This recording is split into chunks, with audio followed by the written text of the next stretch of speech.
ہر سال یہ اعتراضات اٹھائے جاتے ہیں کہ محرم کے ایام میں شیعہ نیاز میں یا سبیل میں کچھ غلط تو نہیں ملاتے۔ اصل میں حقیقت تو یہ ہے کہ جب امام حسین علیہ السلام نے امام سجاد اور بیویوں سے الوداع کرنے کے لیے خیام میں آئے تھے، تب آپ نے فرمایا تھا کہ میرے چاہنے والوں کو بتانا کہ میں 3 دن کا بھوکا اور 3 دن کا پیاسا تھا جب مجھے شہید کیا گیا۔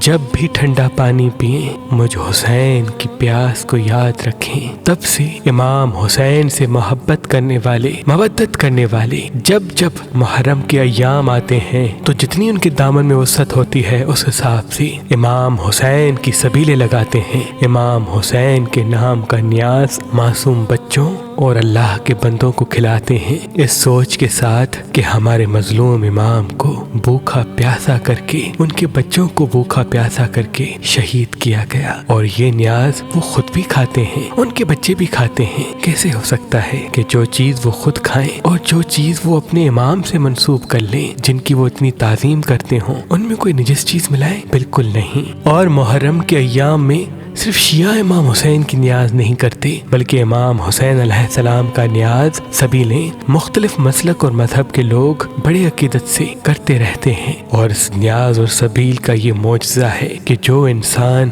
جو دعا، جو منت دل میں رکھ کے امام حسین کا نیاز کرتا ہے، امام حسین کی سبیل لگاتا ہے، تو اللہ پاک 1 سال کے اندر ہی اس کی وہ دعا پوری کر دیتا ہے۔ تبھی امام حسین کی سبیلیں دن بدن بڑھتی جا رہی ہیں۔ امام حسین کا نیاز گلی گلی عام نظر آتا ہے۔ اے اللہ، ہمیں شیطان کے شر سے اپنی پناہ میں رکھ تاکہ ہم اہل بیت سے محبت کر کے کربلا کے ایام عقیدت اور خلوص کے ساتھ گزار سکیں۔ اللہ آپ کو سلامت رکھے، اللہ آپ کو سلامت رکھے۔